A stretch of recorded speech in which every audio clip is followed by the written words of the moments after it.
So this is always the best of the show where I invite up the best speakers of the day. And I'm going to put them on the spot to find out what their biggest investments, because I do care about the quarterly. When you run a newsletter or anything, run people's management, they do care about the quarterly performance. Trust me, if you think they don't manage money, Frank, I think you can attest that people do care quarterly, monthly. Even the best shareholders in a bad market, they can get antsy. I'd also like Rick Rule to come up, if Rick's there. So, Mike, what's your largest shareholder? What's your largest investment right now? I only have 2, gold and silver, physical. That's it. So what percentage of your net worth is cash? Probably about 5 to 10%, and the rest is gold and silver. Okay. Andy?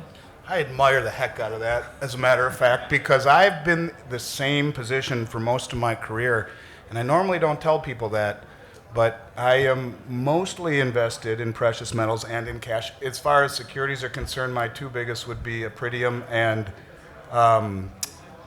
First Majestic and Palladium. Okay. Mr. Holmes? Real estate with Doug. Oh. That's not really. I'm kidding. It's big, but not for you. No, it's real estate. I have a fair amount of real estate because the gold assets have gone down, and short-term tax-free munis. Yes. And then I have my company, U.S. Global, which I'm the largest shareholder. Mr. Casey? Well, actually, I was going to forget this, but Frank is part of a partnership that I put together with some other guys, and we own a lot of real estate in South America, like hundreds of thousands of acres, among other things. And it is beautiful. I've been there. You got some of the big boys in there too, FG and Rob and many others. Mr. Rule, what is your largest investment right now? My largest investment is a private reinsurance business that houses most of my non-resource portfolios. It's far and away the largest part of my own net worth. My second largest investment is my shareholdings in Sprott. So how does someone here invest in the first one? No way. A private investment is just that. If anybody wants to take risk squared, that is investment risk and reinsurance risk, they're welcome to do it on their own. But and what percentage of your net worth is cash, net? If you bring in the Sprott and your private funds, your personal trusts. Right now, unfortunately, about 40%, maybe a little higher. If you include bullion as cash, which I do, I call it good cash. I mean, most of it, in fact, isn't bullion. Most of it's cash. Okay. Stephen? Single largest would actually be Integra. It's having all your investment in a volatile stock kind of makes weeks like the last few weeks a little more painful. And what percentage are you in cash? Not a lot in cash. Exposed to the Vancouver real estate market, which depends on who you ask, is very inflated, but been there for a long time as well. And you do need to live somewhere. So those would be the 2 largest, and then to be honest, probably more junior gold exposure definitely more than my wife's happy with, but maybe more than I should, but obviously a big believer in it as well. Rick, for the audience here, mainly retail, there are some big fund managers in the crowd, but let's focus this answer specifically to the retail crowd that are trying to increase their wealth and their net worth. What are some quick rules of thumb that you would tell them, maximum exposure? If someone likes a stock and they really believe in it, what percentage of their favorite stock should make up their portfolio? Do you think no more than 10%? Any rules on you should have X amount of cash? I really don't have rules of thumb like that. Buffett says that the ideal portfolio consists of one investment that you know extremely well and that you're involved in. I've never found an investment that good myself, but I understand that. I think it also has to do with who the speculator is. Somebody who has a deep experience in geology or engineering or something can afford the courage of his or her own convictions. Somebody who has a life that is somebody who, has a job, has kids or grandkids, likes to fish and read poetry, probably shouldn't have more than sort of 15% of their net worth in speculation, and should probably have the speculation spread out over 5 to 10 names. The risk, of course, that somebody runs, and Marin, we've talked about this at length, is that most speculators collect names, and they end up with a laundry list of stocks. I ask clients myself to own the number of names that corresponds with the number of hours per month. But they're not going to do that. Increasingly, people after three markets do. I ask people, if you're going to spend 10 hours a month, you can own 10 names. And the truth is that the most successful investors do just that. Now, and I know that the most successful investors is a fairly small population, but our job here is to answer the question accurately. I believe that if you're a retail person, what Rick's saying, you're a teacher, a doctor, a real estate developer, whatever, you have a life, you should not, in my opinion, speculate in shorting. I don't think that that's your game. I also don't think you should be on margin or any leverage. Does anyone disagree with me in this? And you got Frank Holmes and Rick Rule that will take your money and manage it. Talk to them. They're here for that. Any questions from the audience for these gentlemen here? Yes, sir. How much longer can we have like a arbitrage going on between paper, the pricing mechanism over here in London and comics versus what we're hearing, 100% premium for gold in India? So the question is how long does the arb between what gold's selling in India versus in the COMEX, the overnight or the spot market? And I think the answer is longer than you can expect. That's just the way it goes, because right now those gold's in demand.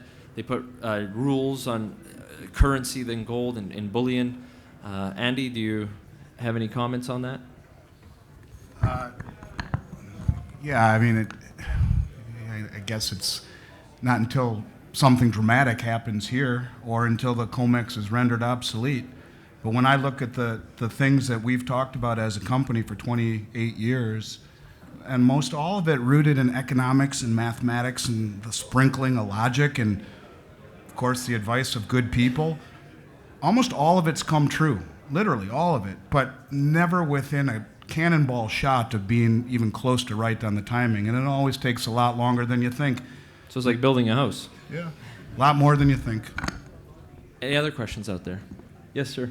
How do you reconcile the rising bull market and the fact that you want full placements over 2, 3, or even 5-year periods? The fact that the better issuers aren't going to be able to offer those terms, they're not going to be willing to. So the question is, are you talking private placements? Yes. So I actually disagree with that. The question is well, why would the better companies give that? I disagree. Amir said something very clearly, that with the smart management teams, they're looking for the smart shareholders that bring value to them also. And Rick and I are doing 5-year warrants on top management teams where guys like Ross Beatty and Lucas Lundin are writing checks with it. So across the board, when I see some slick guy who uses a banker or management ripping around town in a Lamborghini or a Ferrari, you're right, that guy probably didn't do a 5-year warrant, but he got 5-year options. And he's out before your shares go free trading, so I would avoid those guys anyways. Rick, what do you say about that? I couldn't agree more.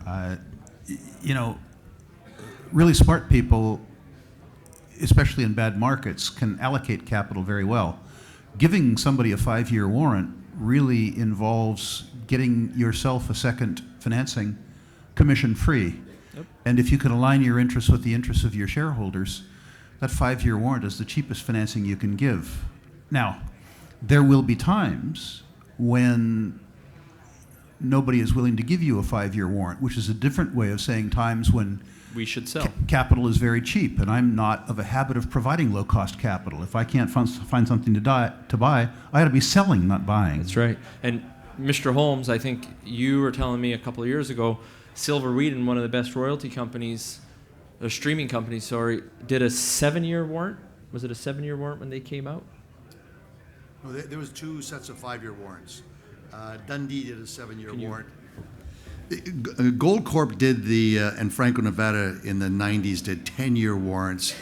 And then 5-year warrants were very popular from 2001 to 2007. And during the crash, I think there was a couple that were 7-year warrants. And a Cisco did a 7-year half warrant. Yeah. Right. 7 is the maximum you're allowed to do, I think, for a fast transaction on the Toronto Stock Exchange. Any But questions? I wanted to answer the question earlier. I think you're going to be experience stress of this unwinding of this carry trade until rates rise in America. And so we have about another 3 weeks of this sort of treachery, sloppiness that's taking place, if I was to speculate on that. Mr. Tice. So a metal that really hasn't been talked about is platinum. Does anybody have Mr. Rule, I think you have a little bit of experience with platinum and palladium. Yeah, my favorite platinum analyst was Patsy Cline. She sang, "I was so wrong." I like the fact that platinum sells for less than it costs to produce it. The thesis, part of my thesis came undone because of a very weak global economy, weaker than even I anticipated, and also because the South African rand and the Russian ruble fell so much that the producers' costs fell. Once again, I've learned that there is a difference in markets between inevitable, and a platinum price rise is inevitable, and imminent, which the market has proven very conclusively not to be in. The truth is that there's a trade-off. The trade-off is platinum or smog. And we don't see young people demonstrating even in the Trump era for more smog. So my suspicion is that a rising platinum price is inevitable because the alternative is a lot more smog. Sadly, or maybe wisely, I'm too old to tell you when. But I also think that the catalytic converters every year use less and less platinum, and the problem is they're interchangeable. And then with the electric vehicles, people are betting that, and then the Russians are puking this stuff out. So Rick's right, but it's all about timing. And this success is about being able to survive these cycles, in my opinion. So the answer in the fund that Doug and I are the 2 largest shareholders, we're over 55% cash, and of that cash, we're 90% US dollars and 10% Canadian dollars. And I'm Canadian.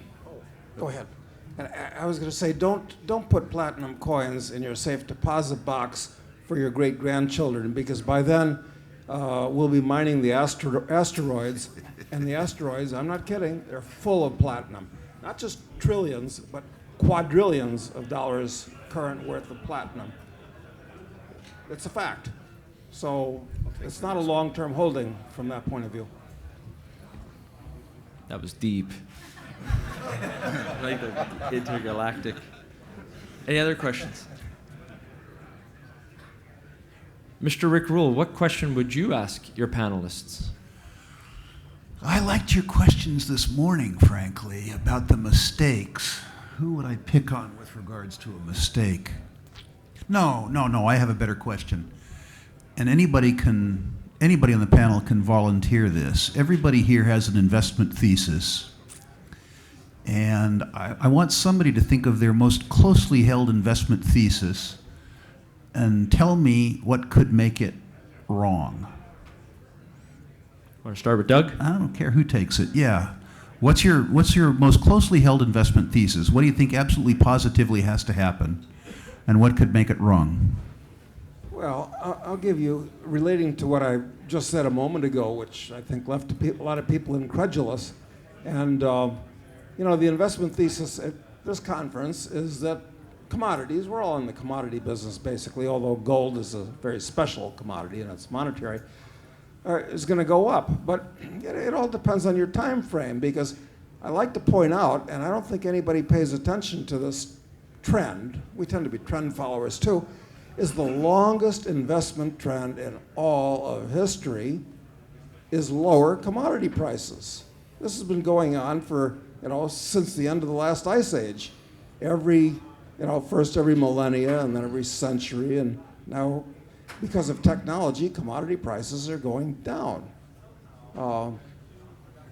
Approaching zero eventually when nanotechnology really comes on stream. I mean, you'll be able to have all the commodities you want for the price of the software and the little pieces of pixie dust that will. So that's something to just keep in the back of your mind when you get too bullish. Way to motivate the crowd at a gold and silver summit. Well, no, listen, I'm famous for being a skeleton at the feast. But you need one of those. Mr. Holmes? I think if something came in technologically for gold, the way fracking hit oil and gas. It's like a new heap leach, something in that order. Yeah, something that they can see through, like Superman. They can see through the Earth, and So satellites. something that's a significant breakthrough because there's been no major discoveries, and supply is going to continue to drop in gold supply coming to the marketplace. Just like peak oil was there until new technology was a great transformer. So that would derail the gold price. Andy? I've been, for 28 years, I've never missed a 2-week period of not accumulating something. That was a promise to my father when we started our company in 1989. I've been accumulating gold and silver every 2 weeks for 28 years, and to me, it's not an investment, it's wealth. So I guess there are a myriad of things that could disrail that personal train. But I've never really thought that through as much as I have what would disrail my business. And I think what will disrail my business long before anything else is the inability to source product. Because since 2007, there have been numerous interruptions, some really severe and frightening, and others just small and inconvenient. But it is a immeasurably fragile supply chain. And at a period of time when, you know, you go take a poll, all the people inside this hotel, not in this room, but upstairs, in the, you know, not with this conference, and bet you 1 out of 100's ever held a gold coin before. If it's that difficult for me to get this stuff now, and over the last 7 or 8 years, what happens when everyone wants it? To me, that frightens me more than anything. What about your business plan actually depends on the government mints? Almost all of it. There are 5 major mints in the world that I buy from. There's a couple others, China and Great Britain, but Australia, Austria, U.S., Canada, South Africa. When they run out of product, it's game over. And if you could choose one coin, let's say silver coin, just say you owed someone 100 ounces of silver. What is the worst coin or the best coin to give away? I understand where you're going with that. To me, it's the American Eagle or the Canadian Maple Leaf. It's Pepsi and Coke. They're recognized everywhere in the world. Quite frankly... No, you didn't understand what I was trying to get at. The best to give away. The best to give away. So the worst coin. Oh, the worst silver coin. The worst silver coin would be a 1 ounce round. That's what I would give away. Where do I get those? I need 100 of them. Yeah, right. I got you covered. I would not. Doug asked for maple leafs. He gets 100 shiny maple leafs. Mr. Rule, what about your business plan or your thesis? What can answer your own question? Answer my own question? Yeah, I think really 2 things, and Doug touched on it. You know, my fear has always been that collectively we're so stupid and we spend so much money that individually we won't be able to overcome our collective stupidity. Witness a $20 trillion deficit and $120 trillion off-balance sheet liabilities. It could be that with the advance of technology, that capital becomes more and more redundant. I mean, you get 4 pimply-faced kids that take over a garage and Google comes out of it. So it could be that with technology, my fear of the unamortized cost of our collective stupidity can be amortized through higher margins as a consequence of technology. I don't think that'll happen, but I suspect that's one thing. And if that's true, of course, you would think that an economic boom would increase the price of industrial commodities. But it might be, in fact, that technology makes them more accessible, and as a consequence of that, like Doug says, that despite the fact that we have an economic boom, that technology allows us to derive more value from the commodities, and as a consequence of that, we use less. Now, believe me, this set of circumstances isn't really something that keeps me awake at night. My experience over time is that our collective stupidity is so great that it generally does overcome our individual theft and sense and brilliance. But I could be wrong. Mike?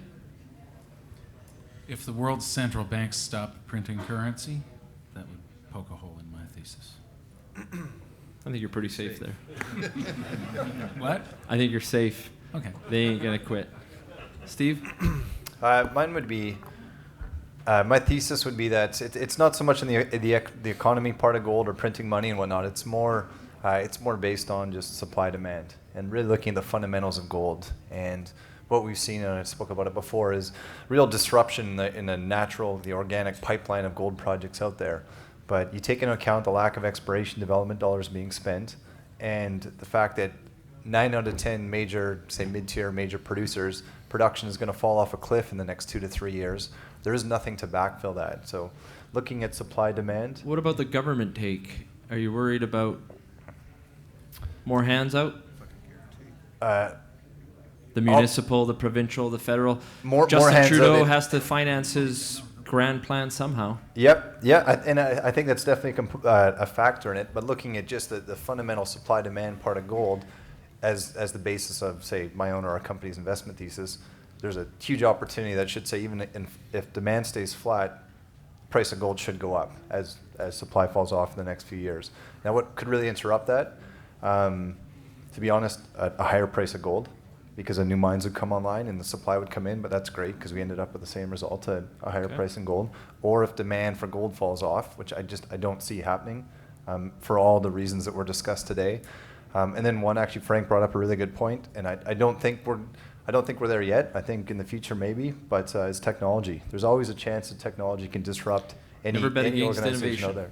We did a crowdsourcing challenge at our company earlier last year, and we ended up having 1,400 people from 90 countries sign up, and we saw guys for the first time using artificial intelligence to apply to geological data sets.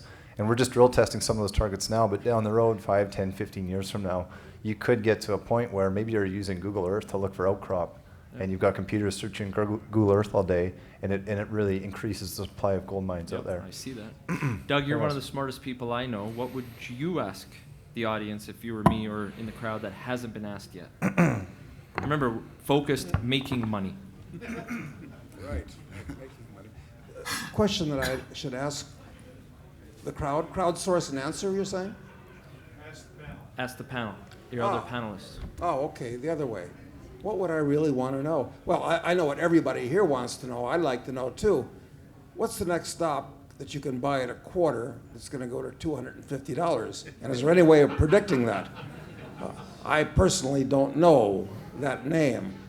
But that's what everybody really wants. That would make it quick and easy. I mean, that would be like buying shares of Berkshire Hathaway in 1971, but you don't have to wait 50 years to you get it in one cycle. That's the answer we all have, but I don't think anybody has it, do they? What's the single best stock you can own? I think educating yourself. Well, that's the best thing you can do. I agree with that. Frank, do you have any questions you'd like to ask a competitor like Rick Rule or Doug? You can hold this. The big question is, what do you think in business is thoughtful strategy and what is random and luck? So your success, everyone here is successful at the table. How much has been strategy and tactics versus that's important, but also luck? Well, you got to have both. I mean, it's probably 50% luck, or at least 30%.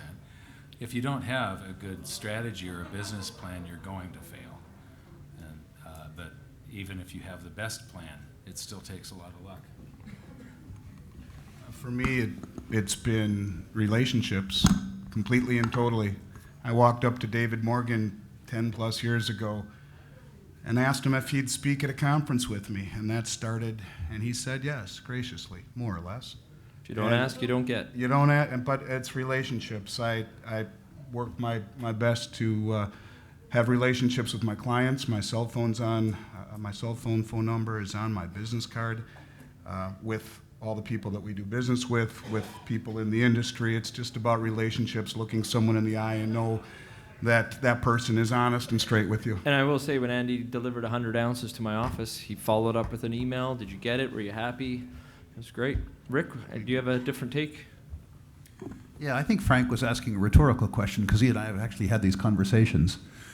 My stepfather was a scientist, and I remember him saying, the harder I work, the luckier I get. And my suspicion is that you make your luck. I think a lot of that does have to do with people. I've worked very hard in my life, and I've been willing to share whatever knowledge I had, and people have been unconsciously generous with me. I look back at the mentors I've had in my life, Seymour Schulich and Ned Goodman and all those people being really, really, really kind to me. And I suspect when I was young, they were kind to me because of my energy. I think as I got older, they were kind to me because I tried to teach and they had a sense of integrity. But my belief is that the harder you work, the luckier you get, and the more value you deliver to people, the more value you get from people. I think that's where luck comes from. The only thing I'd add to that is health. You and me. So make sure that you also invest in your own health, because you can be hardworking, you can be uber successful, but the richest man in the world is, what is he, 88? You got to live to enjoy it. As Mr. Dine said, if you don't, your children will. So, it's all about fruitful planning. And if you believe something's wrong with you and the doctors are saying it's all in your head, from personal experience, don't listen to the doctors. Listen to yourself. Andy, what about you? You've seen all these gurus speak on the panels. What question would you like to ask them, since my audience is a little bit tired and shy? Jeez. Oh, just so you guys know, Rick Rule's buying drinks at the bar later tonight. So he's talking about being generous and kind. Only for Sprott clients. Only, hey, there you go. I don't know. I might ask, parallel to you were saying, what's your biggest holding?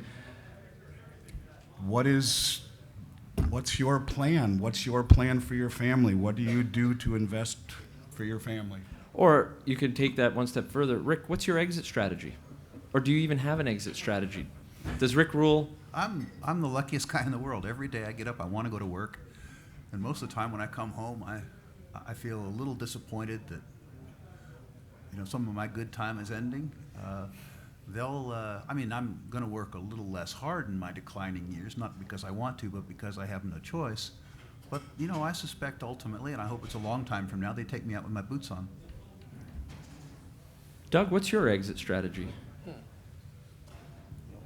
Well, I don't know. I'm hoping that, I've often said, people that know me, I often say this, it's that I hope Ray Kurzweil is right, and 20 years from now, I can trade my 90-year-old body in for that of Bruce Jenner just after, or just before. Just after?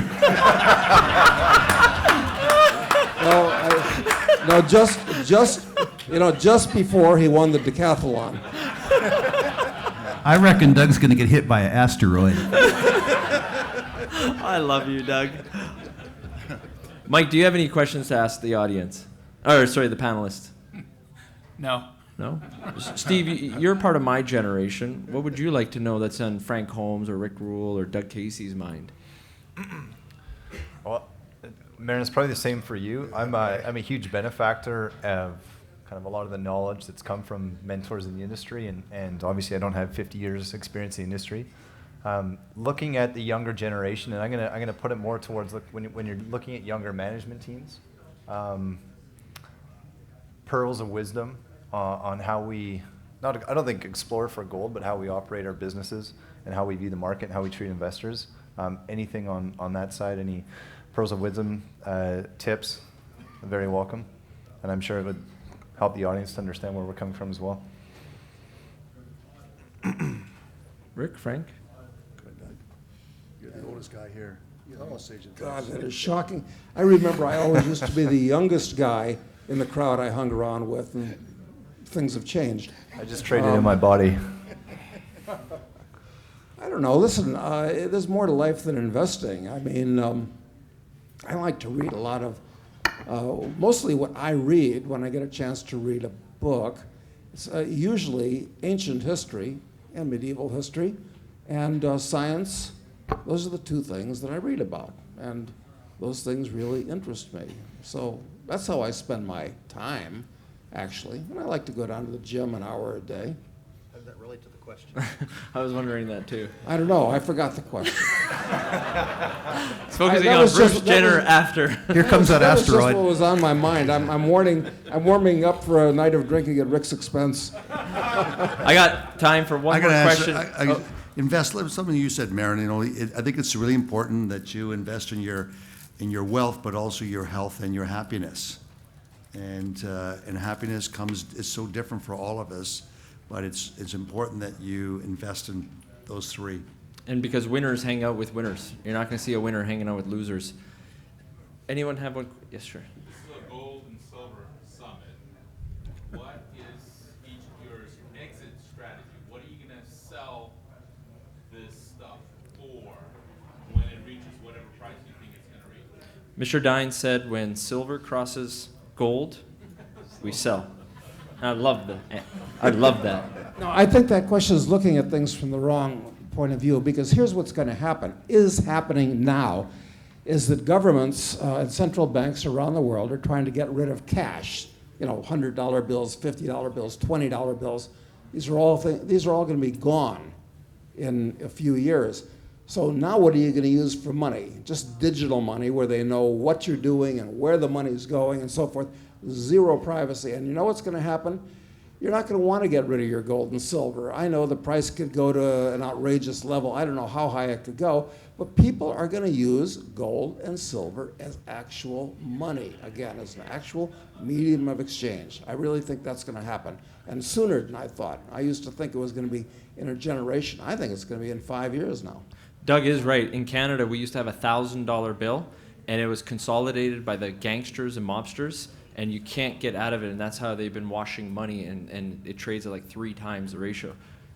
I think Rick will have a price to sell you his No, gold. I had a different question. We want to finish this one off, or can I ask a different question? You can ask a different question. Suddenly something occurred to me. We're all talking about investing in education, investing in yourself and stuff like that. So I want everybody on the panel to tell me about a book that they just read that they really liked that I think I ought to read. Okay. Doug? I recuse myself from that since I just wrote a book that I think you all ought to read. Does it have a name, Doug? It's called Speculator, and you'll be glad that you read it, believe me. It's a great book. Frank? The Quants by Scott Patterson.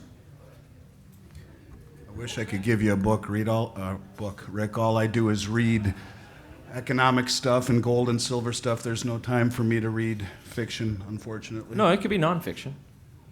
The last book that I read was... The Colder War. No. How many people have actually read The Colder War? Oh, thank you. That's pretty good.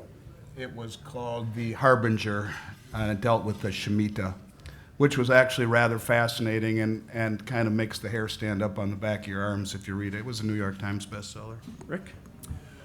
I have to say I raised the question for a reason, which is to tout Doug's book, Speculator, which I read and really enjoyed, although I don't like action-adventure. I'm rereading War and Peace by Tolstoy, which I haven't read since I was 15. But it was actually the book that caused me to sort of become a voluntarist, individualist libertarian. I don't think that was Tolstoy's intent when he wrote the book, but rereading War and Peace explains an awful lot of my thinking after I was 15. So it's a spectacular book, and it's a long book, but people should read it. Mike? I reread Atlas Shrugged, not real recently, but last year. And even though it seems a little outdated and there's parts of it that are corny, there is stuff in there that is just amazing. And I think back, I was 16 or 17 when I read it the first time. And it is one of the things that molded me and created the libertarian ideals. Stephen? I'd say Abundance by Peter Diamandis.